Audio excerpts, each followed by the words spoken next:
시골 갔다 오니까 문이 안 되는데 너희 집에 있냐? 있으면 나와서 문 좀 열어봐. 엄마, 이렇게 된 거 오늘부터 밖에서 지내세요. 솔직히 엄마랑 미애 사이 눈치 보는 거 힘들어요. 집 주소는 보내놨으니까 거기서 지내세요. 아들의 뜬금없는 말에 당혹감을 감출 수 없었습니다. 저보고 지금 나가서 살라는 아들의 말에 내 귀가 잘못된 건가 하는 생각까지 들었을 지경이었죠. 심지어 잠시 집을 비웠다가 돌아왔을 뿐인데 이런 대접을 받게 되니 어이가 없어지는 기분이 들었습니다. 이 집이 내 거라는 거 잊었냐? 그리고 내가 아가한테 뭘 했다고 그런 말을 해. 집안일을 하라고 했냐? 애 좀 보라고 했냐? 엄마, 솔직히 시어머니랑 같은 집에서 사는 게 쉬운 줄 알아? 나도 그런 환경이면 숨이 탁탁 막혀버릴걸? 여튼 원룸 하나 구해놨으니까 오늘부터 거기서 지내. 하고는 전화를 끊어버리는 겁니다. 뚝거리는 소리와 함께 들리는 신호음은 제 마음을 대변하는 기분이 들었죠. 이건 아니다 싶어서 딸에게 전화했더니 펄쩍 뛰면서 저를 데리러 왔습니다. 딸의 집으로 가는 동안 어찌나 서럽던지 내가 이런 대우를 받으려고 애들한테 잘해줬나 싶은 생각이 들었죠. 오빠는 제정신이야? 어떻게 엄마를 쫓아낼 수 있어? 그리고 이게 사람이 살 집이 맞기는 해? 엄마한테 받은 주소에 들려봤는데 그런 허름한 집에서 지내라고? 오빠가 사람이야? 잠은 잘 수 있기만 하면 되지. 솔직히 앞으로 월세는 내가 내드릴 텐데 매달 50만 원씩 어떻게 해드려? 그 집도 30만 원짜리라고? 딸의 전화 너머로 들리는 아들의 말에 헛웃음이 저절로 나왔습니다. 아나무인이나 다름없는 말에 가만히 둬서는 안 되겠다 싶었죠. 여러분, 아들과 처음부터 사이가 나빴던 건 아닙니다. 최근에 이런 일을 겪기는 했지만 그 전까지는 문제 한 번 일어나지 않았죠. 그런데 지난 6개월간 일어난 이 일 때문에 부모 자식 사이가 급격하게 벌어진 것 같네요. 처음 시작은 아들의 사업 실패가 한몫했죠. 원래는 지방에서 사업을 하던 아들이었는데 경기가 좋지 않아 망하게 되었습니다. 직장이 사라진 건 안타까웠지만 5년 동안 벌어놓은 돈은 많을 테니 걱정하지 않기로 결정했죠. 그런데 모든 건 저희 착각이었나 봅니다. 사업이 망한 지 얼마 되지 않았을 때 아들이 저에게 전화를 걸어왔습니다. 그리고는 집에 오겠다면 날짜를 말해주는 겁니다. 그리고 난 후 몇 시간 후 아들은 당장 이번 주 주말에 오겠다면서 전화를 다시 걸어왔습니다. 오랜만에 아들 내외가 온다고 하니 얼마나 좋았는지 모를 겁니다. 나이가 들고 남편도 먼저 하늘로 가서 그런지 자식이 집에 온다고 하면 그렇게 좋았죠. 평소 바쁘다는 이유로 쉽게 얼굴 한 번 보지 못했던 탓에 얼마나 기분이 좋았는지 모를 겁니다. 그렇게 주말이 되었고 아들은 며느리와 함께 집으로 왔습니다. 오랜만에 보는 얼굴은 예전과 달리 살도 빠지고 헬스케져 있었죠. 그 모습을 보니 요즘 마음고생을 많이 하는구나 싶어서 아들과 며느리를 한 번씩 안아주었습니다. 아들은 집에 오자마자 스윽하고 주변을 한번 보더니 저에게 문득 이런 말을 했습니다. 엄마, 집에 혼자 있으면 외롭거나 하지 않아? 괜찮아. 너희가 나가서 산 세월이 있는데 지금은 적응되고도 남았지. 그런데 방은 빌 거잖아. 그래서 말인데 우리가 들어와서 살까봐. 갑자기 들어와서 산다는 말에 이게 무슨 소리인가 싶었습니다. 사실 저도 자식이랑 살고 싶었지만 집 근처에 뭐가 없어서 오라고 말도 못하고 있었습니다. 제가 살고 있는 곳은 경상북도 포항에 있는 깊은 산골이었는데 물론 싫어서 있을 건 다 있지만 일할 만한 곳이 딱히 없었죠. 거기에서도 외곽의 집도 50년은 좋게 넘은 상태라 젊은 애들이 살기에는 조금 어려웠죠. 와서 사는 거야 그럴 수 있지만 지금 너희가 살고 있는 곳은 어떻게 하려고 그래? 사실은 사정이 있어서 집을 팔아야 돼. 내가 사업이 망하면서 빚이 생겼는데 그걸 갚을 능력이 안 돼서 말이야. 그렇다 보니 집을 처분해야 하는데 여기는 월세로 갈 만한 곳도 없잖아. 너야 어릴 때 살던 곳이라고 쳐도 며느라가는 적응하기 힘들 텐데 어떻게 하려고 그래? 괜찮아요, 어머니. 그래도 머리 대고 지낼 수 있는 곳이 있다면 다행이죠. 집에 이야기를 해볼까 했는데 저희 어머니는 아시다시피 주머니 사정이 여의치 않으셔서요. 며느리는 안사돈의 어려움에 대해 말했습니다. 사실 이 두 아이를 결혼시키기로 결정했을 때 며느리 쪽 집안 사정은 익히 들어서 알고 있었죠. 바깥사돈은 시장에서 일하셨었는데 불의의 사고로 점포를 날려먹게 되었습니다. 그 덕에 우리 애들 결혼시킬 때 저에게 사과를 많이 했었습니다. 당장 사는 게 힘들다는 걸 잘 알고 있었기에 그 순간은 이해하기로 결정했습니다. 특히나 요즘 바깥사돈 건강이 좋지 않다는 말을 들은 상태였기에 괜히 이야기를 꺼내는 것보단 이게 낫겠다 싶은 생각이 들었죠. 아들은 계속해서 들어와서 살겠다고 했고 저는 몇 가지 조건을 걸었습니다. 그래. 너희가 괜찮다면야 들어와서 사는 것도 좋지. 그런데 나도 혼자 사는 게 익숙해서 말이다. 내가 너희 몫의 집안일을 하는 건 체력적으로 힘드니까 너희 건 너희가 하도록 해. 그거야 당연한 말이지. 아무리 그래도 엄마한테 집안일을 다 해달라고 하는 건 우리도 그래? 이 나이 먹고 엄마한테 내 속옷 빨아달라고 할까봐. 아들 내외는 당연한 부분이라면서 그건 걱정하지 말라고 했습니다. 그래도 생각이라는 게 제대로 박혀 있구나 하고 제 자신을 위로했죠. 결국 아들의 부탁에 합가를 결정하게 되었습니다. 처음에는 딸에게 말할 생각은 없었지만 굳이 비밀로 할 필요도 없고 사라지지 않은 고민까지 있어서 입을 열게 되었죠. 엄마 잘 지내고 있어? 내가 오랜만에 전화했지. 전화해주는 것만으로도 얼마나 좋은지 몰라. 요즘 애들이 전화도 주고 잘 찾아오니 어찌나 좋은지 모르겠다. 오빠가 집에 자주 가? 사업 망했다는 이야기는 들었는데 엄마한테 쓸데없는 이야기는 안 하고 있지? 딸은 대번에 뭐라고 하는 겁니다. 사실 이렇게 말하는 이유는 있었죠. 아들이 처음 사업을 하기로 결심했을 때 자금이 부족하다는 이유로 저에게 손을 벌렸습니다. 그 당시 남편의 사망보험금과 이 집밖에 없던 저는 도와줄 수 없다는 말만 했죠. 이 보험금은 잘 가지고 있다가 나중에 유산으로 남겨줄 생각이었으니까요. 그런데 아들은 나도 힘들어서 그래. 엄마한테 이런 부탁 잘 안 하는 거 알고 있잖아. 그리고 어차피 나중에 나랑 지영이한테 줄 건데 내 몫은 먼저 준다고 생각하면 되잖아 라고 하는 겁니다. 곰곰이 생각해보니 지금 필요할 때 주는 것도 좋겠다는 생각이 들어서 집과 약간의 밭은 지영이 몫이라고 했습니다. 집 앞에 조그마한 텃밭이 있었는데 이 두 개를 시세로 매겨보니 보험금 정도 나오고 있었거든요. 아들과 며느리는 이 부분을 공감했고 천천히 이사 준비를 했습니다. 그때쯤 딸로부터 전화가 왔던 거였죠. 저에게 이야기를 들은 딸은 괜찮은 게 맞을까? 라며 걱정스러운 말을 했지만 설마 무슨 일이 있겠냐 했죠. 이사 오기로 한 날을 앞두고 아들 내외와 손주가 쓸 방을 청소한 저는 이번 주에 올 아들 내외와 손주를 기대하며 하루하루를 손꼽아 기다렸습니다. 그리고 주말이 되자 큰 차 2대가 오더니 짐을 하나하나 나르기 시작했죠. 하루가 한 달, 아니 1년과도 같은 나날이 지났고 드디어 아들 내외가 오는 날이 되었습니다. 아침 일찍 큰 차 2대가 집으로 왔죠. 상상도 못할 만큼의 짐이 집으로 들어오자 사람이 다닐 곳이 없을 지경이었습니다. 이게 다 너희 짐이라고?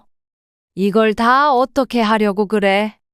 냉장고 같은 건 집에 있는데 왜 들고 왔어?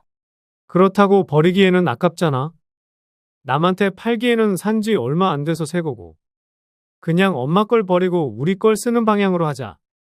아들은 그런 식으로 제 집에 있는 가전제품을 하나하나 바꿨습니다.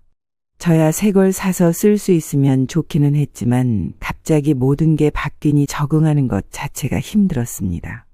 요즘 나이가 드니 가전제품 하나 사용하는 방법을 이해하는 건 어려웠거든요. 심지어 세탁기는 통돌이를 사용하고 있었는데 드럼에 건조기까지 되는 걸로 쓰려고 하니 이 버튼이 뭐고 하는 나날이 늘어났습니다. 그런 식으로 한 번에 바뀌니 참으로 어려웠죠. 그래도 좋은 게 좋은 거라고 생각하며 아들네와 보낼 하루하루가 참으로 기대됐습니다. 하지만 이날을 기점으로 지옥이 찾아오게 될 거라는 생각은 단 한 번도 해보지 못했죠.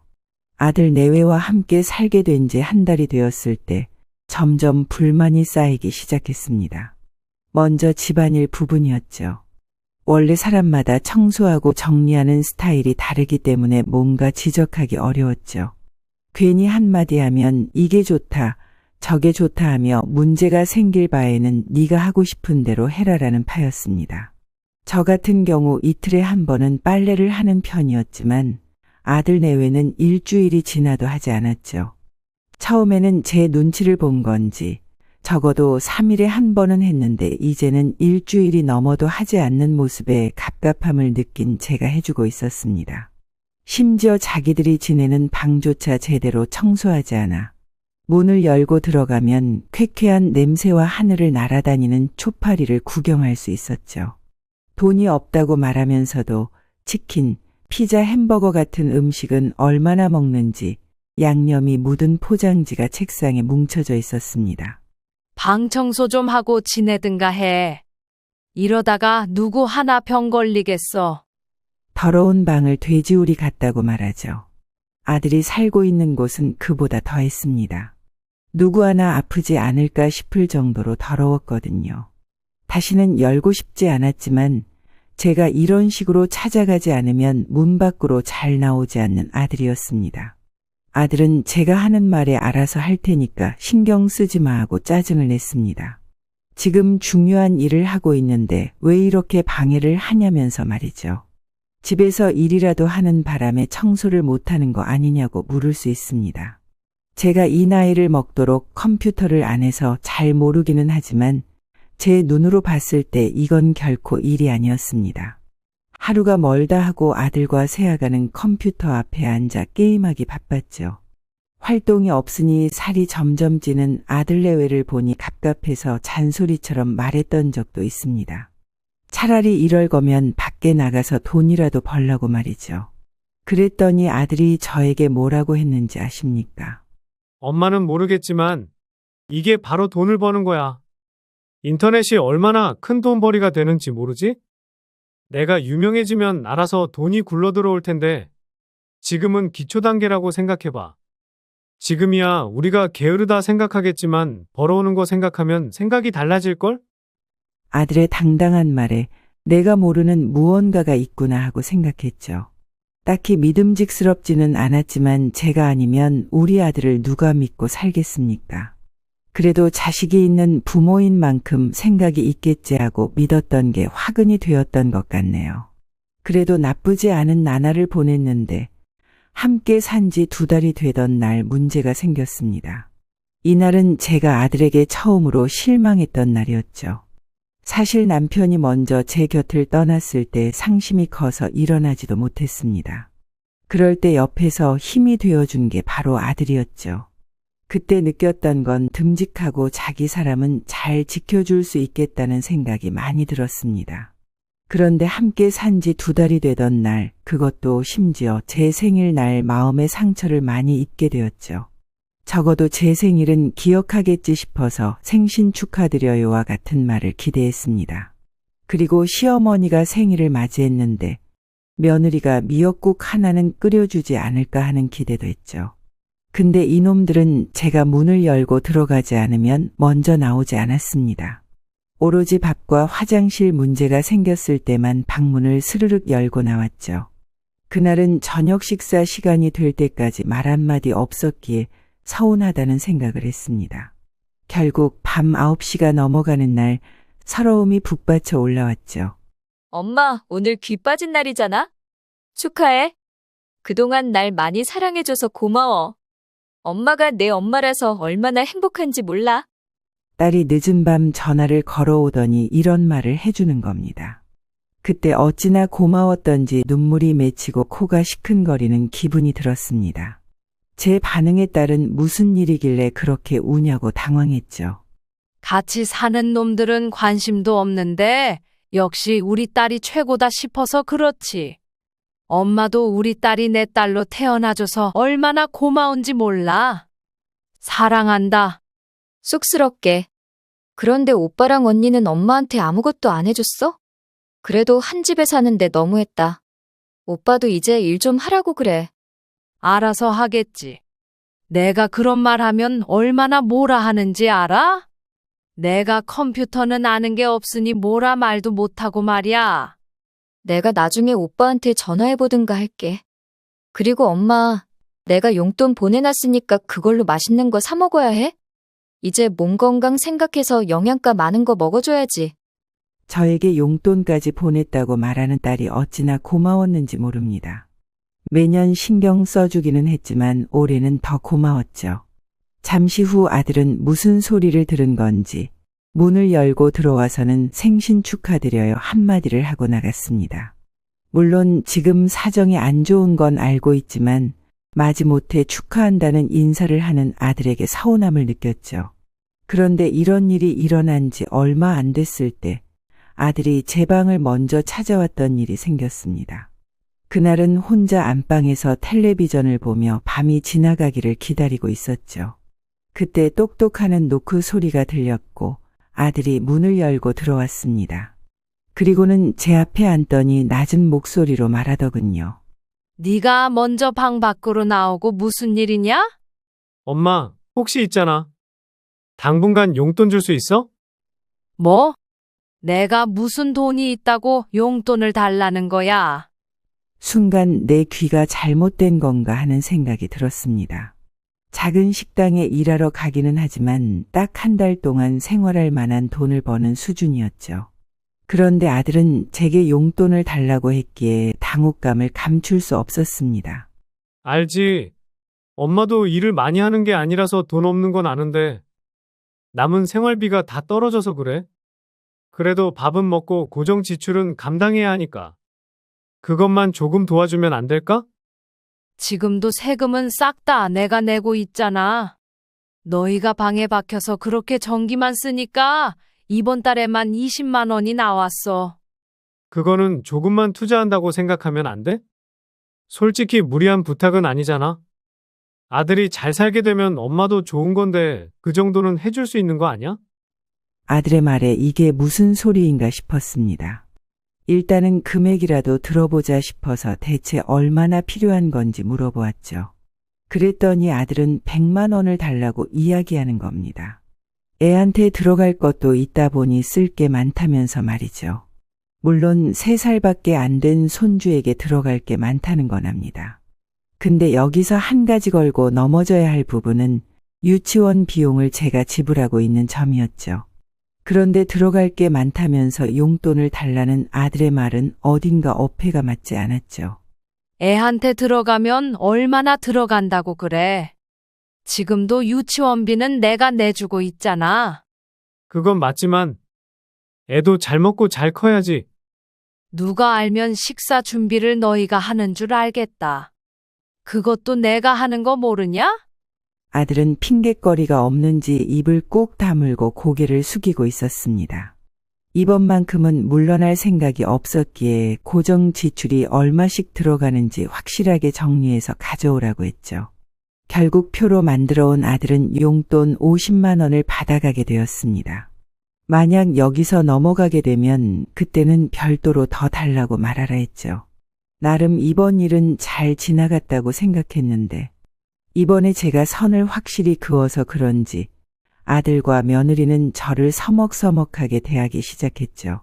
그래도 알아서 잘하겠지 하는 생각에 생활 전반적인 부분은 손도 대지 않았습니다.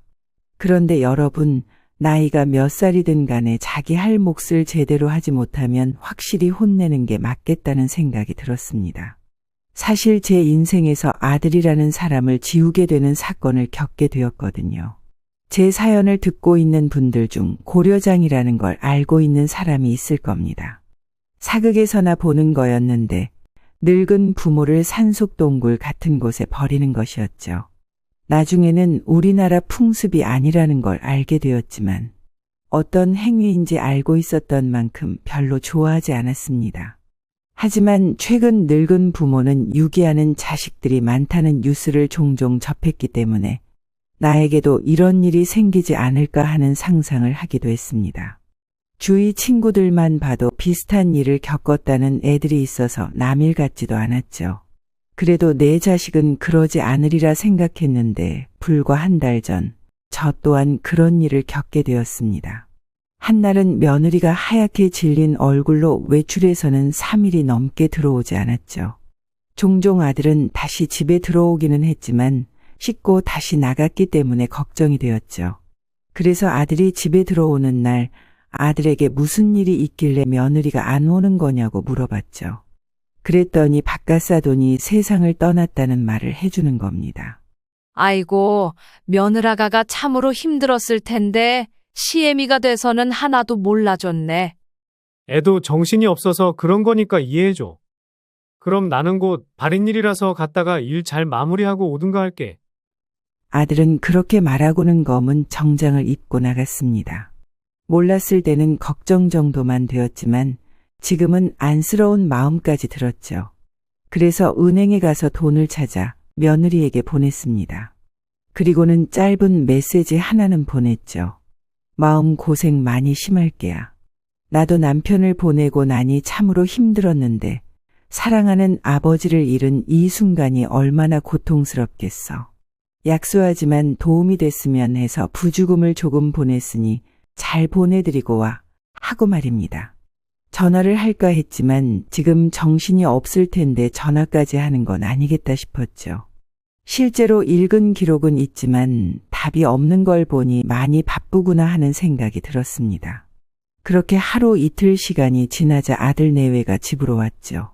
며느리는 저에게 간단하게 인사한 후 짐을 챙겨 들고 나갔습니다. 어머니, 엄마가 많이 힘들어하셔서 당분간 본가에 다녀와도 될까요? 그래. 당연히 다녀와야지. 가서 안사돈 힘들지 않도록 옆에서 많이 지켜봐드려. 그리고 이거는 반찬인데 식사 준비하기 힘들 거 아냐. 조금 싸들고 가. 감사합니다, 어머니. 신경 써주셔서 감사해요. 사실 며느리가 가겠다는 말을 하지 않으면 제가 먼저 보낼 생각이었습니다. 저도 사랑하는 남편을 보낸 적이 있었지만 그때 가슴이 뻥 뚫린 듯한 기분을 느꼈었죠. 공허해서 아무것도 안 하고 싶었는데 딸이 옆에서 함께 있어주니 많은 힘이 되었던 기억이 있습니다. 이렇다 보니 며느리가 가는 것에 찬성하는 편이었죠. 제가 반찬까지 준비해서 줄 줄은 몰랐던 것인지 감동한 얼굴을 하고는 아들과 함께 갔습니다. 아들 내외가 안사돈에게 가 있는 동안 손주를 돌보는 일은 오로지 제 몫이 되어버렸죠. 몇 날 며칠 부모가 보이지 않자 아이가 칭얼거리는 나날도 있었습니다. 그래도 평소 해보지 못한 걸 많이 시켜주려고 노력했더니 3일 만에 저와 친해질 수 있었죠. 아들 내외는 가끔 아이 안부를 묻기 위해 저에게 전화를 걸었습니다. 일주일이라는 시간이 지난 후 아들로부터 이번 주에 온다는 말을 듣게 되었습니다. 이제 괜찮으신 건가 싶어서 돌아온 아들을 붙잡고 물었죠. 그래서 안사돈은 어떻다든? 이제 괜찮으시대? 많이 우울해하시지? 아, 그런데 엄마, 시골에 있는 집 있지? 그거 한번 보고 와줄 수 있어? 집 상태 괜찮으면 이번에 놀러 갈까 해서. 거기까지 갔다 오라고? 적어도 하루는 좋게 잡아먹는데? 우리가 갔다 오기는 좀 애매해서 그래. 그리고 엄마도 오랜만에 가면 아버지와의 추억 되살리기 좋잖아. 사실 이 집에서 산 세월은 20년밖에 안 됐습니다. 20대 초반에 결혼할 때 저와 남편은 시골에서 생활했죠. 시어머니가 사셨던 곳이었기에 제가 관리하는 곳이었는데 문득 한번 들러다 봐달라고 하니 겸사겸사 갔다 오기로 결심했습니다. 며느리에게 손주를 잘 보라고 한 후 버스를 타고 전라도 곡성으로 향했습니다. 오랜만에 가는 곳이었지만 그때 그 시절 감성을 곳곳에서 확인할 수 있었죠. 남편과의 오랜 추억을 되살리던 저는 반나절 만에 집에 도착할 수 있었습니다. 그런데 역시 사람이 살지 않아서 그런지 집 상태가 좋지 않아 청소부터 하게 되었습니다. 정말 2일간 청소밖에 안 했던 것 같았죠. 옆집 사람들은 오랜만에 돌아온 절 보고는 반갑게 맞이해 주셨는데 그 시절 감성에 젖어 즐거운 시간을 보낼 수 있었습니다. 여기에 온 지 4일이 되던 날 다시 집으로 돌아가게 되었는데 저를 반긴 것은 굳게 닫힌 대문이었습니다. 아무리 열쇠를 꽂아도 들어가지 않는 겁니다. 이상해서 이게 왜 이러지 생각하며 끙끙거리고 있었죠. 30분이 넘도록 안 되었기에 아들에게 전화를 걸었습니다. 평소라면 기똥차게 받을 텐데 이번에는 5통을 해도 받지 않는 겁니다. 심지어 바로 끊는 행동까지 보였기에 무슨 일이라도 난 줄 알았습니다. 혹시나 해서 전화를 계속 걸었더니 아들이 드디어 받았죠. 안 받으면 걸지를 말든가. 나 지금 바쁘니까 전화하지 마.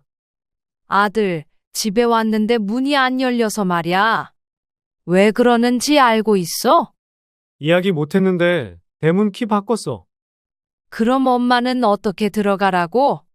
내가 미리 말하는 걸 잊었는데 이참에 엄마는 나가서 살아. 주소 보내줄 테니까 거기 가서 살면 돼. 짐은 미리 보내놨어. 순간 내 귀가 이상한가 하는 생각이 들었습니다. 저보고 나가서 살라니요? 여기는 제가 살던 곳인데 저에게 나가라고 말하는 아들의 목소리에 머리가 멍해지는 기분이 들었습니다. 저는 황당함을 금치 못하고 아들에게 다시 되물었습니다. 그게 무슨 말이야? 내가 내 집에 못 들어간다니? 내 짐을 멋대로 밖으로 빼냈다니? 엄마, 장모님이 힘들어하셔서 이 집에 모시고 살 거야. 이미 오셨고 엄마 방에서 지내기로 했으니까 엄마는 나가서 살아. 여기 주인은 나인데 주인 보고 나가서 살라고? 그럼 사돈이랑 같이 살 수 있어? 그리고 엄마 때문에 나랑 미애가 눈치를 얼마나 많이 보는 줄 알아? 그리고 장모님도 그 연세에 어떻게 시골에서 시간을 보내? 힘드실 텐데 자식된 도리로 모시고 사는 게 맞지 않겠어? 그럼 나는 밖에서 지내도 된다 그거냐? 난 그런 거 허락 못하니까 너희가 나가서 살든가 해.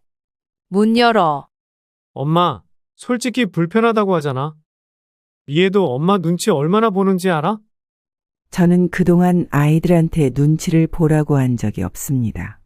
그런데 제 눈치를 보고 있었다는 말에 이게 무슨 소리이지 싶었죠. 그래서 대체 왜 눈치를 봤냐고 되물었습니다.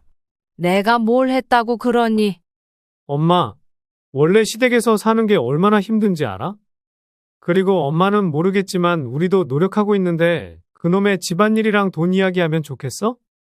여튼 문 열어줄 생각 없으니까 앞으로 올 생각하지 마. 아들은 그렇게 말하곤 전화를 끊어버렸습니다. 수화기 너머로 들리는 신호음에 머리가 멍해지는 기분이 들었죠. 아마 시골에 내려갔다 오라는 건 제가 집을 비우게 만들기 위함이 아니었을까 싶었어요. 대문 앞에 앉아 앞으로 어떻게 해야 할까 고민하던 중 딸에게 전화 왔던 겁니다. 엄마, 시골은 잘 다녀왔어? 그동안 생각지도 못했는데 가끔은 가봐야겠다. 잘 다녀왔지. 이번에 청소해놨으니까 너도 한 번씩 가보고 해. 응. 엄마가 말한 대로 한번 해볼게. 그런데 엄마, 바깥 소리가 들리는 것 같은데 아직도 집에 못 돌아간 거야? 오늘은 생각보다 오래 걸리네. 사실은 말이야. 갔다 오니까 네 오빠가 대문 열쇠를 바꿔버렸어. 주소 주면서 나가서 살라는데 막막하구나. 제 말에 딸은 아무 말 없더니 하며 되물었습니다. 제가 다시 한번 이야기하자 딸은 이게 무슨 소리냐며 팔짝 뛰었죠. 사실 저도 참 의문이었습니다. 이런 일을 겪는 게 맞는 건지 지금 내가 꿈을 꾸고 있는 건 아닌지 말입니다. 엄마, 내가 모시러 갈게. 오빠는 제정신 아닌 거 맞나 봐. 내가 전화해도 안 받네. 가는데 30분 정도 걸리니까 어디 따뜻한 곳이라도 들어가 있어. 이때가 점점 기온이 떨어지는 시기였던 만큼 밖에 멍하니 있으면 감기 걸리기 좋은 날이었죠. 그런데 수중에는 돈도 4,000원이 다였기에 밖에서 덜덜 떨며 딸이 오기만을 기다렸습니다. 얼마나 시간이 지났을까요? 손발의 감각이 사라질 때쯤 제 앞에 차가 끼익하고 멈춰섰습니다. 딸은 급히 내리더니 저를 조수석에 태우고 난방도 뜨뜻하게 올려주었죠.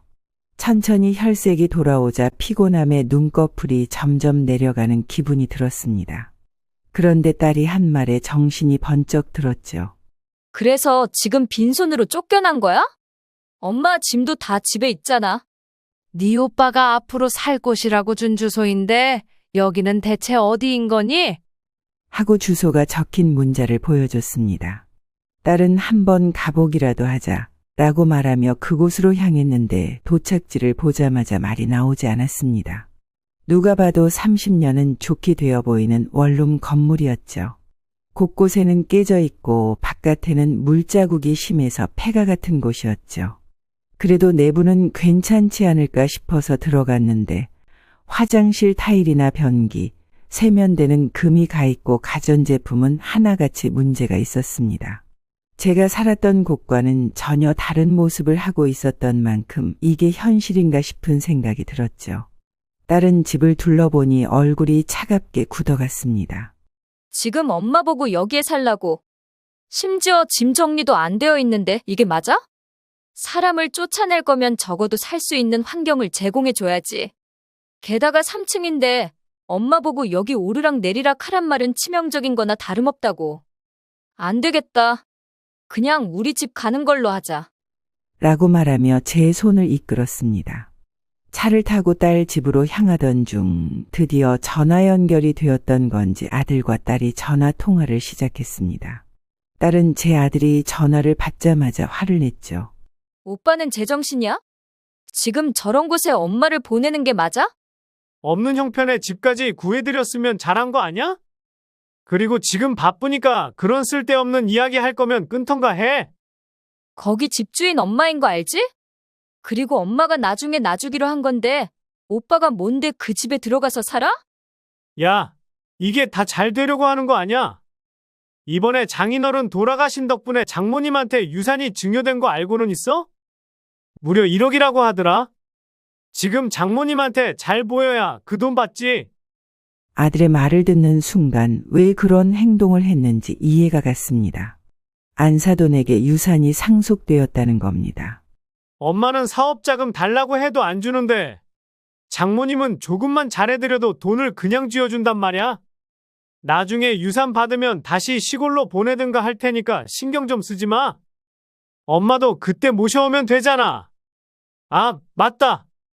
이번에 좋은 사업 아이템 알게 됐는데 투자하지 않을래? 어차피 이 집은 네가 가져간다면서. 그러지 말고 이참에 나한테 넘겨봐. 하며 되지도 않는 말을 건넸습니다. 옆에서 듣던 저도 어이가 없어서 말문이 턱하고 막혀버렸죠. 딸은 아들의 말을 듣더니 제정신이 아니라는 사실을 이제서야 깨닫게 되었습니다. 딸은 아들에게 험한 말을 하면서 천하의 불효자라고 비난했죠. 저는 그때 너무 큰 충격을 받았습니다. 입을 열기에는 머리가 하얗게 탈색되는 바람에 무슨 말을 해야 할지 떠오르지도 않았습니다. 딸의 집으로 가자 사위는 저를 반갑게 맞이해 주었고 언제든지 집에서 쉬다 가라고 했죠. 처음에는 낯선 환경이라 부담스러웠지만 사위는 오히려 저를 배려해 주었죠. 그러면서도 앞으로 어떻게 대처하는 게 좋을지 계속 생각만 했던 것 같습니다. 그런데 문득 이런 생각이 들더군요. 나는 간이고 쓸개고 다 내어줬는데 저는 일이 비참하게 만든 아들을 용서해서는 안 되겠다 말이죠. 지금 아들이 원하는 건 사돈이 가지고 있는 자본이었던 만큼 이걸 빼앗아 버리면 어떨까 하면서 말이죠. 천천히 계획을 세우던 저는 변호인의 도움이 필요해서 딸에게 부탁했죠. 딸, 혹시 괜찮은 변호사 있을까? 엄마가 도움을 청해야 할 일이 있어서 그래. 그거야 인터넷에 검색하면 당연히 나오지.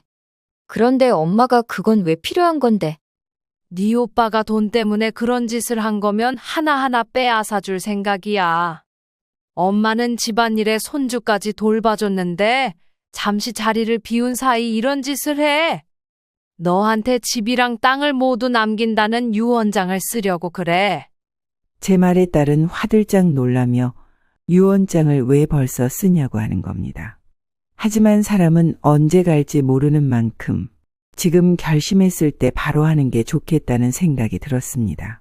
딸은 제 말을 듣고는 차분한 목소리로 말했죠. 엄마, 나한테 미리 줘도 되는데 몇 번 생각한 거 맞아? 혹시나 나중에 후회하지 않을까 걱정돼서 그래. 생각하고 말한 거야. 지금은 이성적이니까 걱정하지 말어. 아닌 것 같아서 그래. 물론 엄마가 오빠한테 실망한 건 알지만 그래도 자식인데 힘들게 하는 것 자체에 상처를 받을까봐 걱정돼서 그러는 거야. 딸의 말에 순간 말문이 막혀버렸습니다. 물론 딸이 무슨 의도로 말하는 건지 알고 있습니다. 이번에 큰 일을 겪게 되면서 충격으로 그런 선택을 했다고 생각하겠죠. 그런데 저는 몇 번이고 생각한 후 이런 결정을 한 것이었습니다. 지금도 당장 집과 땅을 탐내는데 제가 죽으면 과연 가만히 있겠습니까? 딸에게는 다시 한번 부탁하게 되었고 결국 알려준 변호사를 만나 유언장을 작성하였죠. 이제 내가 죽었을 때 문제는 덜 일어나겠지 하는 생각이 들었죠. 그리고 난 후 제가 한 행동은 다시 한번 그 집을 찾아가는 겁니다. 딸과 사위에게는 아들 내외를 불러내달라고 했죠.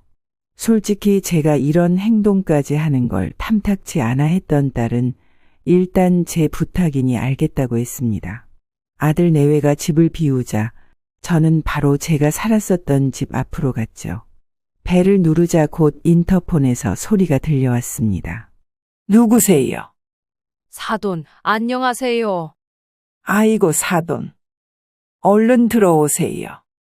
안사돈은 반가움에 일단 들어오라고 하더군요. 제가 그동안 살았던 집마당을 지나며 복잡한 마음을 하나하나 정리하기 시작했습니다.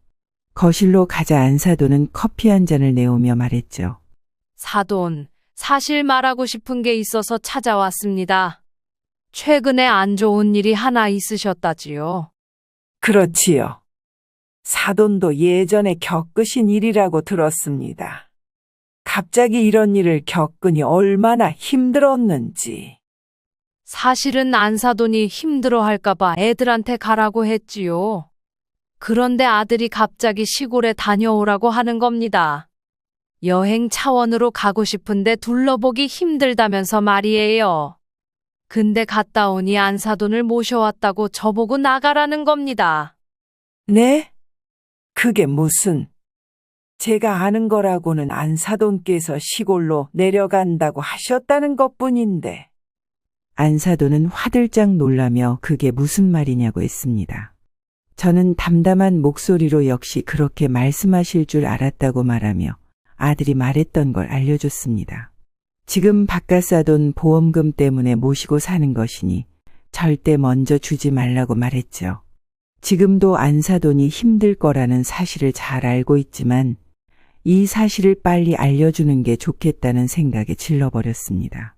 안사돈의 얼굴은 점점 하얗게 질렸고 지금 애들이 뭔가 잘못된 행동을 하고 있다는 걸 깨달으셨죠. 죄송합니다. 제가 딸아이 교육을 잘못한 것 같네요. 졸지에 사돈이 살고 있는 집에 들어와서 자리를 빼앗아버린 거니. 죄송합니다. 사돈에게 무슨 잘못이 있겠습니까? 저도 자식 교육 잘못 시켜서 그런 것을요. 사실 저희는 동병상련의 동지 아니겠습니까? 그래서 말인데 이번에 저는 애들한테 해주던 지원을 싹 끊을 생각입니다. 저도 도움의 손길을 내밀지 않도록 하지요. 아휴, 이걸 몰랐다니. 안사돈은 허탈한 얼굴로 자신을 한탄하는 겁니다. 솔직히 저는 안사돈에게 문제가 있다는 생각은 안 합니다. 그저 자식들의 만행의 상처를 입으신 모습이 안타까웠죠. 그래서 저는 안사돈에게 이런 제의를 드렸습니다. 사돈, 저는 애들이 구해놓은 집으로 쫓아낼 생각입니다. 그리고 이렇게 된 거 안사돈께서 여기서 함께 사시는 건 어떤지요? 저희 나이도 비슷하고 같은 아픔을 가지고 있는 만큼 서로에게 도움이 되지 않을까 해서요. 안사돈은 처음에 망설였지만 저의 설득에 그러겠노라 했죠. 그리고 서로 자식에게 어떠한 도움을 주지 않기로 약속했습니다. 그날 저녁 아들은 제 딸과 함께 집으로 왔는데 제가 거실에 앉아 있으니 당황한 얼굴을 하는 겁니다. 엄마가 여기에 왜 있는 거야? 내가 내 집에 왔는데 문제라도 되냐? 그리고 앉아봐.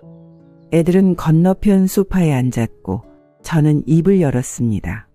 저와 안사돈이 결정한 내용을 말하며 당당하게 나가라고 했죠. 나가라니? 지금 어딜 가라는 건데? 네가 구해놓은 집으로 가. 엄마랑 사돈은 여기서 지낼 거니까 나가. 지금 와서 그러는 게 어디 있어? 그리고 엄마가 장모님이랑 왜 살아? 신서방, 이미 이야기 다 들었네. 자네가 내 남편 보험금 노리고 같이 살기로 했다는 말을 말이야. 이미 알게 된 이상 줄 생각 없으니 그런 꿈 꾸지도 말게. 안사돈의 말에 아들은 흠칫했죠. 그리고는 저에게 왜 말을 했냐고 화를 냈습니다. 하지만 저는 오히려 아들에게 당당하게 말했습니다. 이 세상에 어떤 자식이 부모에게 이렇게 대하니? 너는 부모의 소중함을 모르는 천하의 불효자식이야. 딸, 그래도 내가 널 이렇게 키우진 않았던 것 같은데 실망했어. 이제 지원 같은 거 해주지 않을 거니까 알아서 살아. 엄마, 장모님, 이러시면 안 돼요. 벌써 사업 구상을 다 해놨는데 이러시면 어떻게 해요? 아들은 절규를 했지만 저는 이제 이야기를 들을 생각이 없습니다. 그렇게 아들을 집에서 몰아낸 후 안사돈과 함께 즐거운 나날을 보내는 중이죠. 동병상련의 동지가 생긴 만큼 맛있는 것도 먹고 여행도 다닐 생각입니다. 여러분들 오늘 이야기 어떠셨나요? 여러분의 따뜻한 조언이나 따끔한 충고를 댓글로 남겨주시면 감사합니다. 이어서 두 번째 사연을 소개합니다. 엄마, 안 주무셨어요? 민규가 울어서 깼어. 문 닫고 나가라. 엄마, 우리 이야기 좀 들어보세요. 너희가 이야기하는 거 다 들었어. 내 생일 기념 여행으로 같이 온 게 아니라 애들을 봐야 할 보모로 나를 데리고 온 거구나. 엄마, 그건 오해가 있어요. 듣기 싫으니 문 닫고 나가. 안녕하세요. 저는 포항에 살고 있는 68세 김은아입니다. 저는 결혼한 두 딸의 엄마입니다. 첫째 딸인 지훈이는 대전에 살고 있었고 올해 38살이 되었어요. 둘째인 지민이는 서울에 살고 있고 올해 36살이 되었답니다. 이 아이들에게는 각자 올해 7살 된 아들이 한 명씩 있었어요. 눈에 넣어도 아프지 않은 아주 예쁜 외손주들이랍니다. 저는 작년 제 생일을 맞아 딸들과 사위들 그리고 손주들과 함께한 해외여행에서 있었던 일을 이야기해 보려 합니다. 그 여행은 저에게 어떠한 영향을 주었는지, 아이들이 저를 어떻게 생각하고 있었는지 알게 해준 여행이었습니다. 저희 가족은 제 생일과 명절마다 저희 집에 모여 식사를 하기도 했고 가끔은 서로 집에 초대하여 하루를 보내기도 했어요. 처음 제 생일 기념으로 해외여행을 가자고 한 순간부터 이야기를 해보도록 하겠습니다.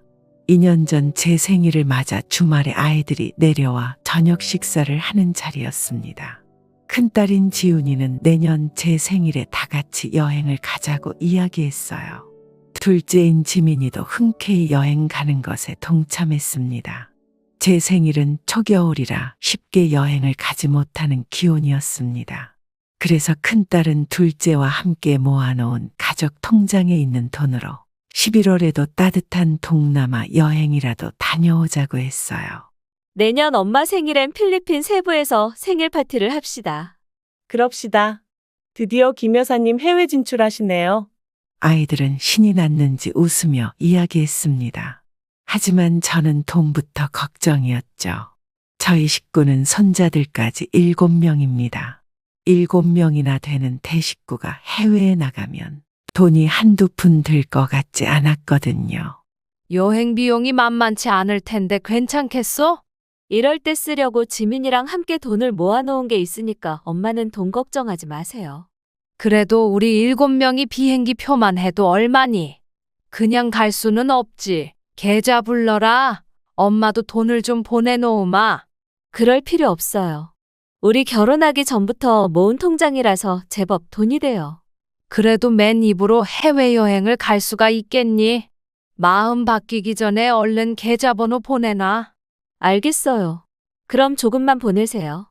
저는 그 비싼 돈을 주면서까지 여행을 가고 싶지는 않았지만 한 번도 가보지 못한 해외여행이라 기대도 컸습니다.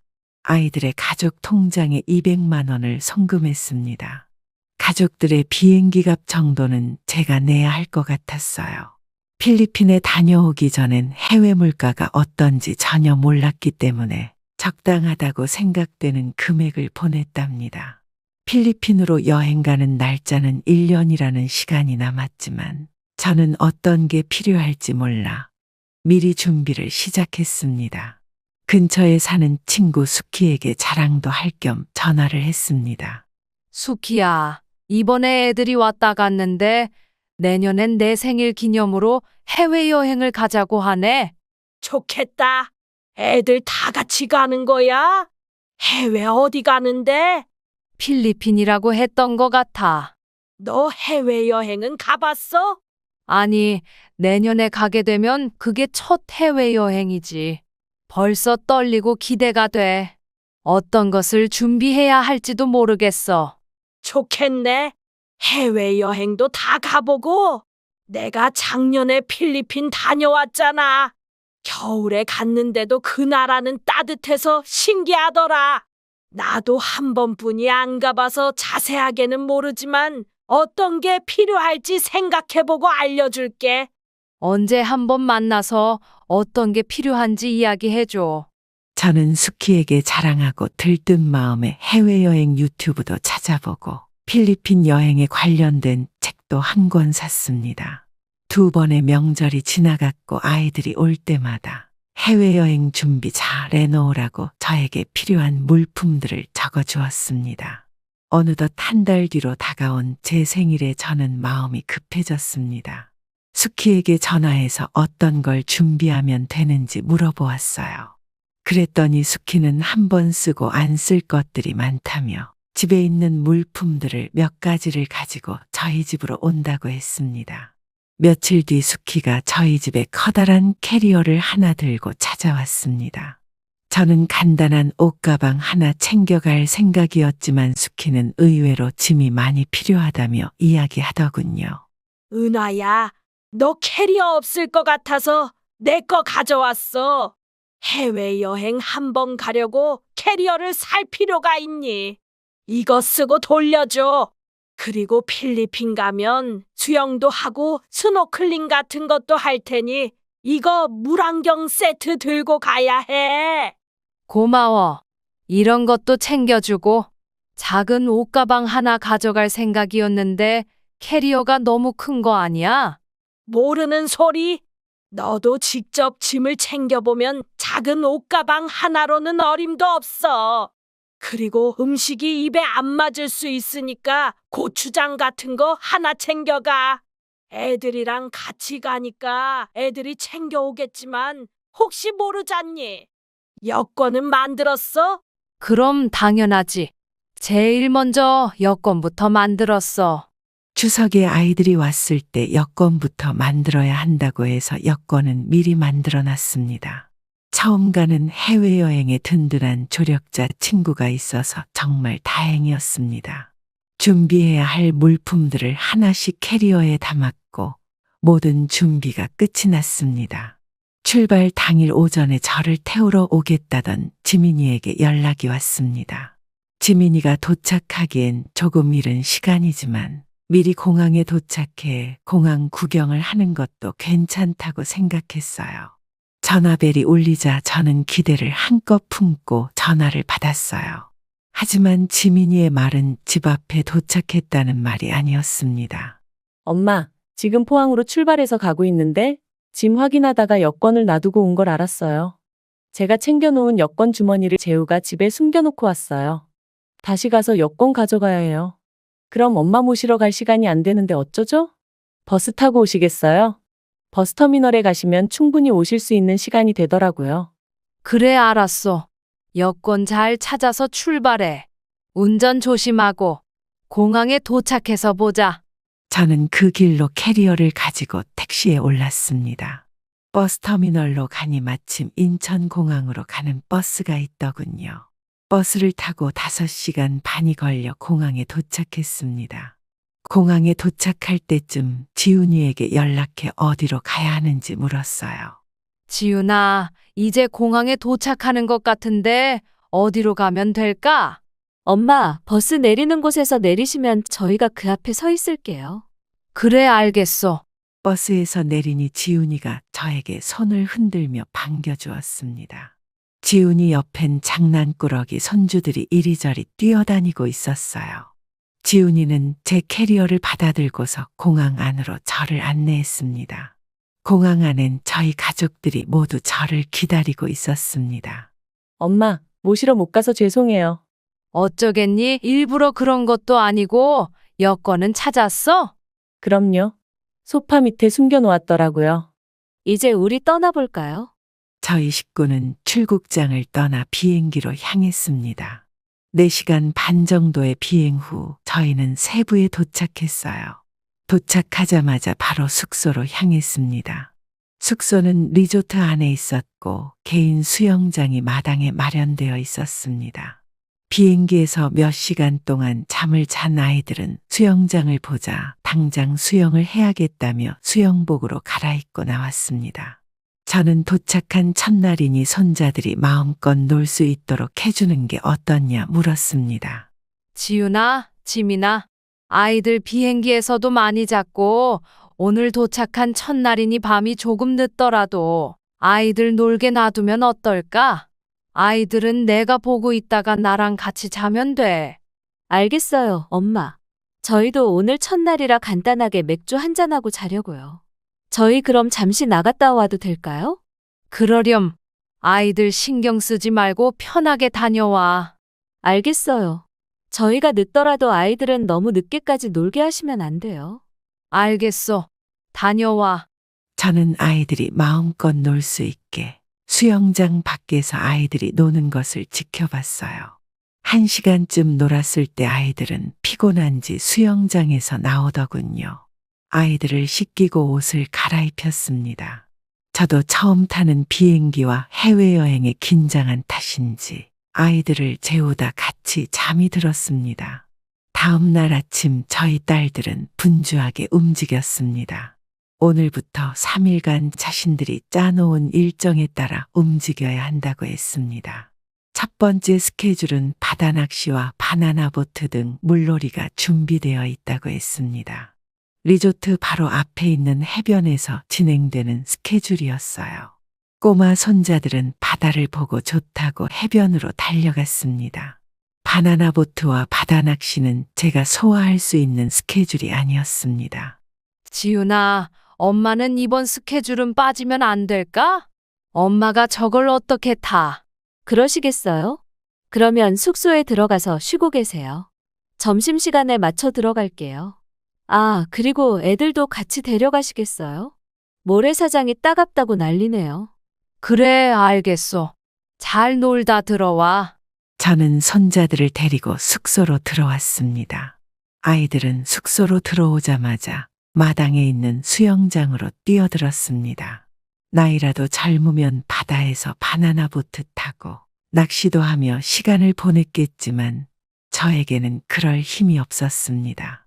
저는 그저 해변에 있는 파라솔 밑에서 바다를 바라보며 바람을 맞으며 쉬는 것과 수키가 그렇게나 자랑했던 스노클링만 할 수 있다면 이 여행이 성공적이라고 생각했습니다. 아이들이 수영장에서 놀더니 배가 고프다고 칭얼거리기 시작했습니다. 점심시간도 다 되어가는 듯했고 바다 낚시도 끝날 시간이 되어 아이들을 데리고 다시 해변가로 나갔어요. 해변가로 가니 지훈이와 지민이 그리고 서희들이 해변가에 있는 간이 식당에서 간단한 음식과 맥주를 마시고 있었습니다. 너희들 여기서 뭐 하니? 점심때 되면 들어온다고 하지 않았어? 아, 그게 엄마. 낚싯배 인원이 부족하다고 해서 취소했어요. 시간이 많이 남아서 맥주 한잔 한다는 게 시간이 이렇게 지난 줄 몰랐네요. 엄마도 맥주 한잔 하실래요? 아니다.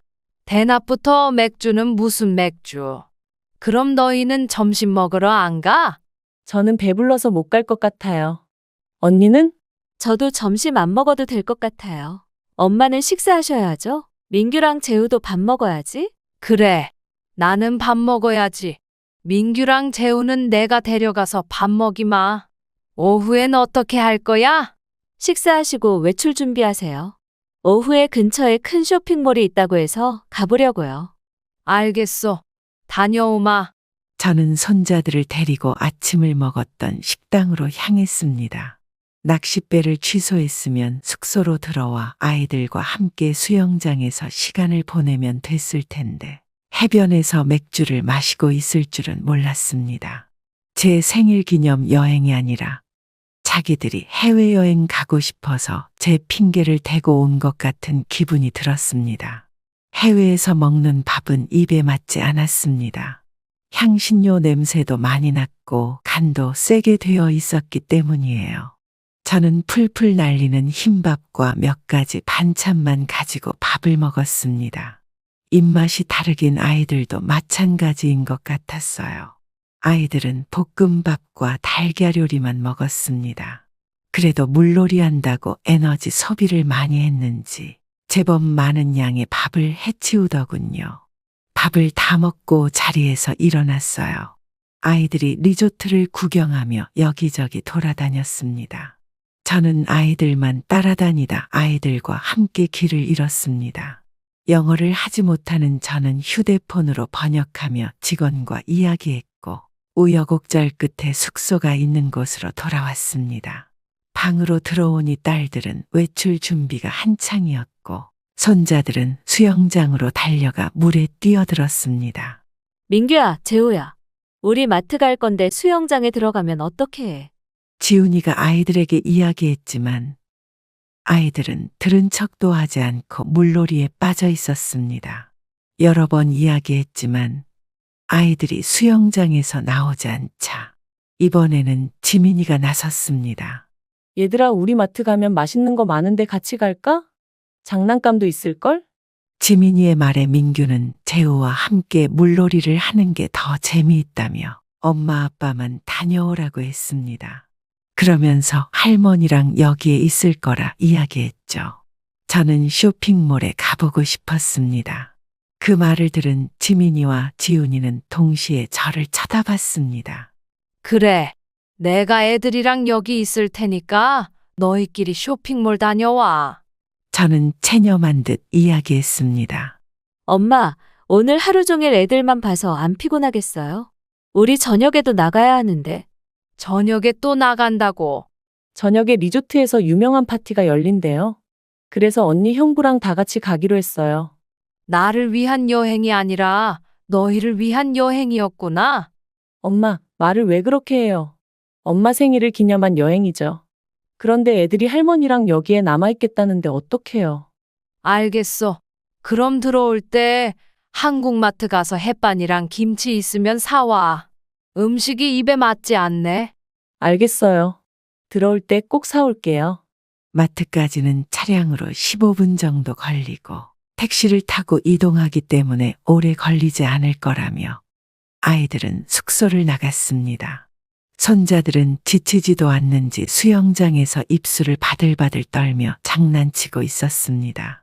저는 아이들에게 조금 쉬었다가 다시 놀라며 수영장에서 나오라고 했어요. 잠시나마 따뜻하게 있으라고 따뜻한 물로 씻겼어요. 마른 옷으로 갈아입히기 위해 아이들의 옷을 챙겨 거실로 나왔어요. 아이들에게 옷을 입히기 위해 민규의 옷을 들었을 때 10,000원짜리 지폐가 5장 떨어지는 거였습니다. 저는 민규 것으로 생각하지도 않고 캐리어에 있던 돈이 딸려 나왔다고 생각했죠. 돈을 다시 캐리어에 넣어놓고 아이들과 잠시 낮잠을 청했습니다. 숙소 문이 열리는 소리에 잠이 깼습니다. 손자들과 함께 얼마나 오랫동안 잤는지 벌써 저녁 시간이 다 되어갔어요. 지훈이와 지민이는 커다란 비닐봉지를 몇 개씩이나 들고 숙소로 들어왔습니다. 봉투에는 열대 과일들이 가득했고 다른 봉투에는 새로 산 옷들이 가득했습니다. 얼마나 요란하게 들어왔는지 자고 있던 손자들도 모두 잠에서 깨어났습니다. 망고와 열대 과일이 들어있는 봉투를 보더니 아이들은 과일을 깎아 달라며 지훈이에게 요청했습니다. 지민이는 봉투에 있는 것을 거실에 모두 깔아놓고 저에게 작은 비닐을 주며 햇반과 김치를 사왔다고 건네주었어요. 다른 반찬은 없더니? 다른 반찬도 있긴 했는데 모두 대용량이라서 안 사왔어요. 엄마가 햇반이랑 김치만 이야기했잖아요. 김치도 제일 작은 거라고 샀는데 여기 있는 동안 다 먹을 수나 있을지 모르겠네요.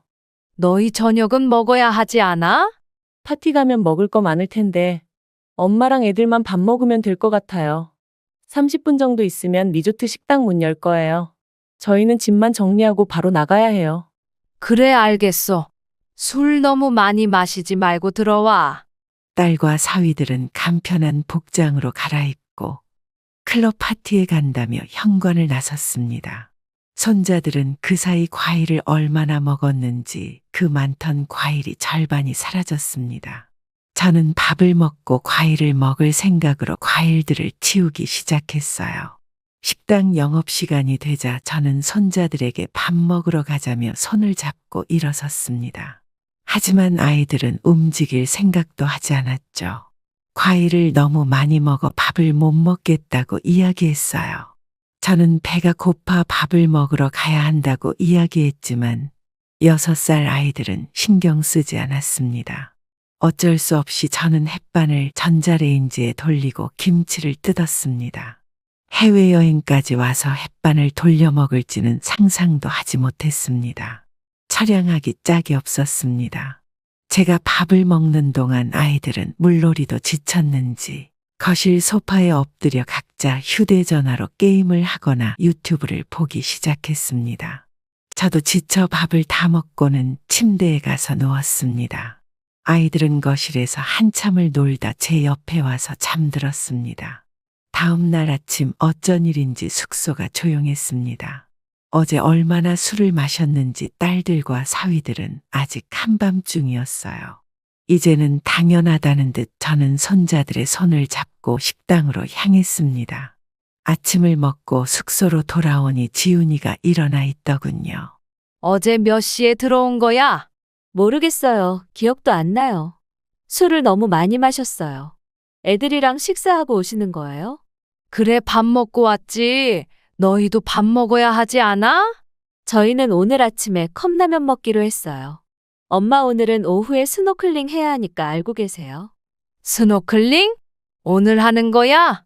엄마도 너무 해보고 싶구나. 물안경도 챙겨왔어. 엄마 진짜 해보고 싶나 보네요. 알겠어요. 우리 쉬다가 점심 먹고 스노클링 하러 가요. 필리핀에 도착한 지 3일 만에 처음으로 기대되는 일이었어요. 깨끗한 바다에 사는 수많은 생물도 직접 볼 수 있고 만질 수 있다고 수키가 엄청 자랑했었거든요. 저는 들뜬 마음에 한국에서 준비해온 래시가드와 물안경 세트를 챙겼습니다. 그리고는 손자들이 수영장에서 물놀이 한다고 할 때 함께 수영장에 들어가 미리 연습도 했어요.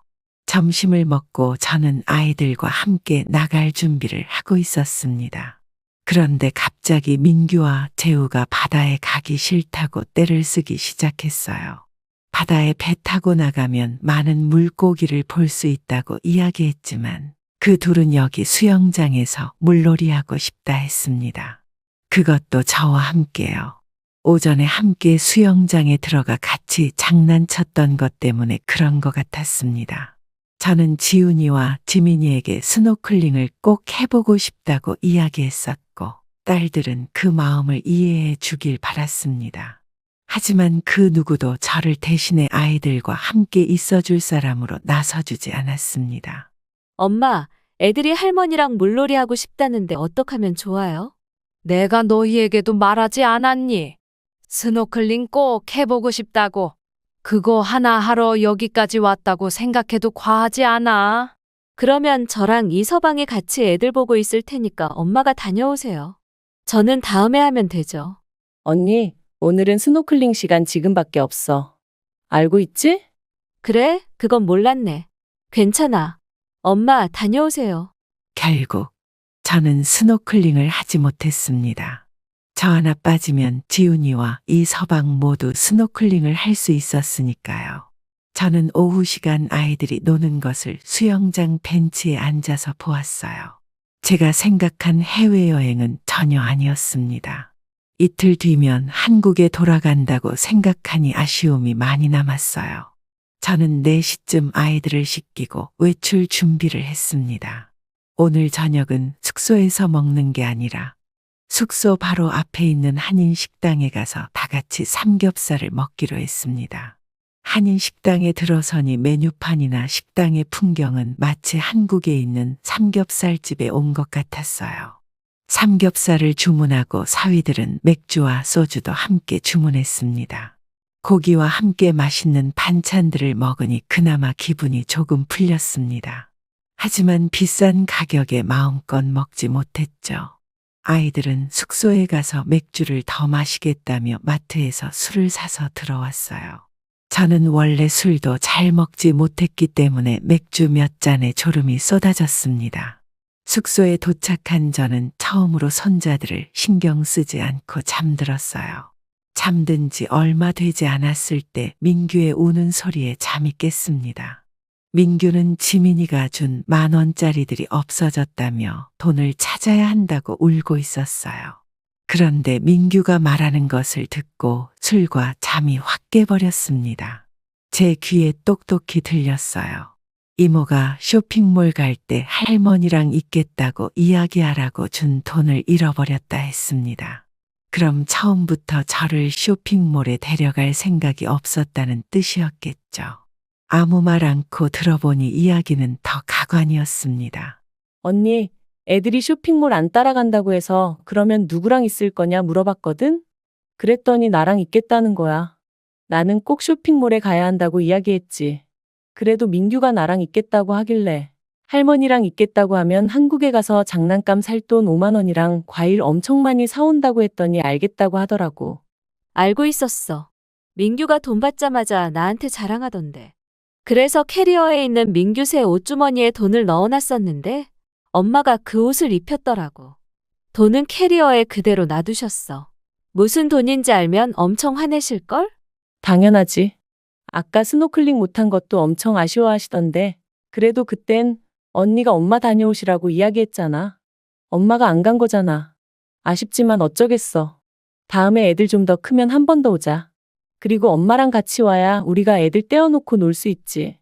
내가 뭘 했어? 엄마랑 같이 와야 우리가 여행다운 여행을 할 수 있다고 했잖아. 내 말대로 엄마랑 같이 오길 잘했지? 애들 신경도 안 써도 되지. 누군지도 모르는 베이비시터 돈 주고 안 불러도 되지. 지민이의 말이 끝나자마자 재우가 제 방에 들어왔습니다. 침대에 앉아 있는 저를 보더니 할머니 안 자고 있었냐며 묻더군요. 거실에서 맥주를 마시며 시끌벅적하던 아이들의 소리가 한순간에 멎었습니다. 그러고는 지훈이가 제 방으로 걸어왔어요. 엄마, 안 주무셨어요? 민규가 울어서 깼어. 문 닫고 나가라. 엄마, 우리 이야기 좀 들어보세요. 너희가 이야기하는 거 다 들었어. 내 생일 기념 여행으로 같이 온 게 아니라 애들을 봐야 할 보모로 나를 데리고 온 거구나. 엄마, 그건 오해가 있어요. 듣기 싫으니 문 닫고 나가. 저는 소리를 지르며 나가라고 했습니다. 한 번 깬 잠은 다시 오지 않았고 저를 애들 봐주는 보모로 생각한 아이들에게 어떻게 대응을 해야 할지 생각했습니다. 다음 날 아침 아이들은 전날의 과음으로 또 늦게까지 잠을 잤어요.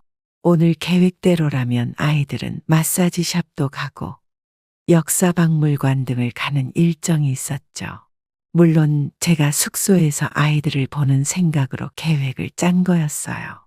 내일 저녁이면 한국으로 가야 했기 때문에 저는 필리핀에서 못 해본 것들을 오늘 해보기로 했습니다. 손자들의 손을 잡고 식당으로 가서 아침을 먹었어요. 아침을 먹으러 갈 때 로비에 베이비시터를 부를 수 있냐 물었고 1시간이면 오늘 근무할 수 있는 베이비시터가 올 수 있다는 대답을 받았습니다. 저는 아이들과 아침을 먹고 숙소로 들어갔습니다. 모두 일어나 외출 준비를 하고 있더군요. 오늘도 모두 외출하니? 엄마도 마사지 예약 같이 해놨어요. 같이 가요. 아니야. 엄마는 애들 봐야지. 애들 보라고 해외까지 데리고 왔는데 어떻게 마사지를 받아? 엄마, 미안해요. 일부러 그렇게 말하려고 한 건 아니에요. 괜찮아. 애들 보고 있을 테니까 너희는 잘 다녀와라. 아이들이 나간 지 얼마 되지 않아 숙소로 베이비시터가 도착했습니다. 베이비시터는 한국어도 어느 정도 알아들을 수 있었고 휴대폰 번역기 활용도 잘했습니다. 저는 손자들과 베이비시터와 함께 해변가로 나왔습니다. 스노클링 가게로가 오후에 있는 스노클링을 예약했어요. 물론 베이비시터와 손자들 자리까지 예약했죠. 점심시간이 되어 어제 갔던 삼겹살집에 갔습니다. 저와 아이들 그리고 베이비시터까지 충분하게 먹을 수 있는 고기를 주문했고 어제 많이 먹지 못한 것까지 모두 먹어버렸습니다. 저는 숙소에 들어가 쉬고 있었고 아이들은 수영장에서 물놀이했어요. 베이비시터가 수영장에서 계속 아이들을 봐주고 있었기에 안심하고 휴식다운 휴식을 즐기고 있었어요. 어느덧 스노클링 예약 시간이 되어 저는 기대되는 마음을 가지고 해변으로 향했습니다. 손자들과 베이비시터도 함께 오른 배는 해변에서 조금 떨어진 곳까지 가더니 멈췄습니다. 물에 들어가지 않아도 에메랄드 빛의 바닷속이 보였고 수많은 물고기와 생명체들이 보였습니다. 저는 안전요원의 도움을 받아 바다로 들어갔고 그 안에서 태어나서 처음 보는 풍경들을 보게 되었습니다. 스노클링 체험 시간은 길지 않았어요. 금방 해변으로 돌아왔지만 저는 소원을 이룬 듯 기뻤습니다. 두 번째이자 마지막으로 해보고 싶었던 것을 하기로 했어요. 해변에 있는 그늘막 아래에서 바다를 쳐다보며 누워있는 것이었습니다. 만약 제가 아이들과 셋이 함께였다면 저는 아직 리조트에 있는 수영장에서 나오지 못했을 거예요. 하지만 손자들을 보살펴줄 사람이 있다고 생각하니 마음이 한결 편해졌습니다. 저는 그늘막이 설치되어 있는 해먹에 누워 수평선을 멍하게 바라보고 있었고 손자들은 옆에서 모래놀이를 시작했습니다. 그때 관광을 마치고 숙소로 복귀하는 아이들이 저희를 발견했어요. 그러고는 놀란 듯한 목소리로 지훈이가 저에게 물었죠. 엄마, 뭐 하고 계세요? 뭐 하긴 바다 보고 있지. 옆에 이 사람은 누구예요? 오늘 애들 봐주는 베이비시터? 베이비시터요? 그래, 베이비시터. 나도 해외까지 왔는데 힐링은 하고 가야 하지 않겠니? 그렇다고 베이비시터를 불러요? 누군지 알고요. 걱정하지 마. 호텔에 부탁해서 한국말도 약간 할 줄 아는 분으로 불렀으니까. 복장이랑 물안경은 뭐예요? 스노클링도 하고 왔어. 좋더라. 바닷속도 잘 보이고. 이런 걸 너희들만 했니? 내일 점심 먹고 숙소에서 나갈 거지? 그럼 베이비시터 아침에 나오라고 할게. 저는 아이들에게 보란 듯이 베이비시터에게 돈을 주고 돌려보냈습니다. 그러고는 내일 아침부터 점심까지 아이들을 부탁한다고 이야기했습니다. 오늘 내가 쓴 돈들은 너희에게 모두 청구할 거야. 돈은 엄마가 쓰고 왜 우리한테 청구해요? 너희 이번 여행 무슨 돈으로 쓴다고 했지? 지민이랑 함께 만든 통장이요. 돈 걱정하지 말라고 이야기했잖아. 기억나? 하지만 이건 엄마가 독단적으로 사용한 거잖아요. 독단적으로? 애들 보라고 비행기까지 태워주고 외국 음식도 먹게 해줬으니까 내가 받을 수 있는 생일 기념 여행은 끝이니? 너희 스노클링 한 거, 마사지 받은 거, 관광 다녀온 거, 술 먹는 거 모두 그 통장에서 사용한 거 아니야? 그 통장에 얼마가 들어있었는지는 모르겠다만 나도 돈 넣었다. 나도 그 돈 쓸 자격이 있어. 그리고 나 한 명 여기까지 와서 쓴 경비는 내가 낸 돈의 반이 반도 안 될 거야. 딸들과 사위들은 아무 말도 하지 못했습니다. 딸들이 이러면 사위들이라도 저를 위해주면 좋겠지만 모두 다 같은 마음으로 저와 함께 여행했을 거예요. 그날 저녁 저는 딸들에게 이야기도 하지 않고 손자들과 함께 식당에서 저녁을 먹었습니다. 식당에서 옆 테이블에서 제 또래의 한국인 부부를 만났어요. 손주들이 귀엽다고 이야기하고 필리핀에 와서 어떤 것들을 했는지 서로 이야기를 했죠. 저는 스노클링도 했고 멍하게 수평선을 쳐다보기도 했다고 웃으며 이야기했습니다. 그들 부부도 스케줄 따라 움직이는 것보다 여유 있게 다니는 게 좋다며 제 말에 공감을 해주더군요. 그러면서 리조트 안에 있는 마사지샵에 가보았냐고 물어보았습니다. 정말 마사지를 잘한다며 내일 꼭 가보라고 하더군요. 다음 날 아침 저는 베이비시터를 기다리며 마사지샵을 예약했습니다. 베이비시터에게 수영장에서 아이들을 봐달라 부탁했고 마사지샵을 다녀왔습니다. 노부부의 말처럼 정말 시원하게 마사지를 잘 해주더군요.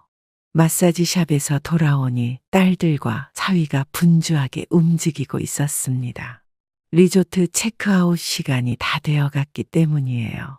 엄마, 어디 다녀오셨어요? 우리 시간 없어요. 빨리 짐 챙겨야 해요. 마사지 받고 왔어. 빼놓는 거 없이 짐 잘 챙겨. 나는 꺼낸 게 수영복이랑 물안경 세트가 전부라서 짐 금방 싼다. 숙소에서 체크아웃하고 리조트에서 제공하는 차량으로 공항에 갔습니다. 저를 보모 취급했다는 사실을 제가 알게 되었고 제가 화가 나 있을 거라고 생각한 아이들은 공항으로 오는 내내 한마디도 하지 않았습니다. 공항 식당에서 밥을 먹고 비행기를 기다리고 있을 때 지민이가 저에게 이야기했습니다. 엄마, 우리가 엄마 애들 보라고 모시고 온 거 아닌 거 알잖아요. 그날은 저희가 실수했어요. 쇼핑몰 가면 계속 걸어 다녀야 하는데 엄마가 힘들어 할 것 같기도 했고요. 그리고 어찌되었든 엄마가 해보고 싶었던 스노클링도 하셨잖아요. 너희가 처음 해외여행을 가자고 했을 때 정말 기대를 많이 했다.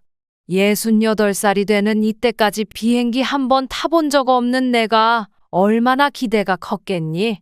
손주들과 리조트에서 평화롭게 쉬고 있는 것도 좋지. 그것도 정도가 있는 거야. 너희 필리핀에 온 순간부터 아이들에게 1시간이라도 신경 쓴 적 있니? 너희가 부모인데 왜 내가 뒤치다꺼리를 모두 해야 해? 다음부턴 절대 그런 일 없을 거예요. 이번엔 정말 죄송해요. 다음부터? 다음이 어디 있니? 이제 너희랑 어디 여행 갈 일은 없을 것 같구나. 내 생일도 신경 쓰지 마. 명절에도 되도록 오지 않았으면 해. 며칠 생각해보니 너희가 내 집에 오면 어느 순간부터 아이들은 내가 돌보고 있더구나. 저는 이 이야기를 마지막으로 한국에 도착할 때까지 아이들에게 한마디도 하지 않았습니다. 한국에 도착해서 지민이가 포항까지 태워주겠다는 것을 뿌리치고 버스터미널로 향했어요. 5시간 동안 버스를 타고 갈 생각하니 출발 전부터 몸이 지쳤습니다. 버스 시간까지는 30분 정도 시간이 남아 있었어요. 어떻게 알았는지 때마침 수키에게 전화가 왔습니다. 은하야, 한국 도착했니? 너도 참 대단하다. 어떻게 도착하자마자 전화를 하니? 내가 운이 참 좋아. 필리핀은 어땠어? 불편하지는 않았어? 스노클링도 해봤어? 망고랑 과일들도 많이 먹었고. 그럼 생일 여행이라고 손가락 하나 못 움직이게 하더라. 스노클링은 정말 다른 세상을 보는 것 같더라. 그리고 아침마다 마사지 받고 음식도 입맛에 잘 맞았고 현지 과일이 얼마나 맛있던지 사올 수 있었으면 사왔을 텐데. 한참 동안의 전화 통화를 한 저희는 내일 만나기로 하고 전화를 끊었습니다.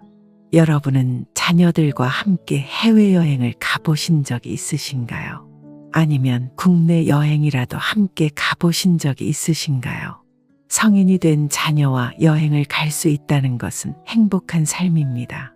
그 자녀가 가정을 꾸려 손자까지 함께 가는 여행은 더할 나위 없이 행복한 인생입니다. 하지만 그들과 함께 있으면 저는 왜 항상 아이들을 돌보는 베이비시터가 될까요? 저를 위한 여행이었지만 그들은 저를 위해 해준 것이 아무것도 없었습니다. 어쩌면 해외여행을 함께 가준 것만이라도 좋아하라는 뜻일 수도 있습니다. 명절과 가족들이 모일 때마다 아이들을 돌봐야 하는 저는 해외에서 그런 취급을 당하니 참을 수 없었습니다. 여행을 다녀온 지 1년이 다 되어가지만 저희는 간단한 안부만 물을 뿐 집에 초대하거나 명절에 더 이상 모이지 않았습니다. 제게 다시는 없을 수도 있는 한 번의 해외여행에서 그래도 해보고 싶었던 것 2가지를 할 수 있어 다행이라 생각합니다. 혹시나 저와 같은 경험을 하신 분들께서는 어떤 일이 있었는지, 저에게 충고나 다른 방법을 알려주실 분들께서는 어떤 방법이 있는지 댓글로 남겨주시기 바랍니다. 언제나 즐겁고 행복하게 지내시길 바랍니다.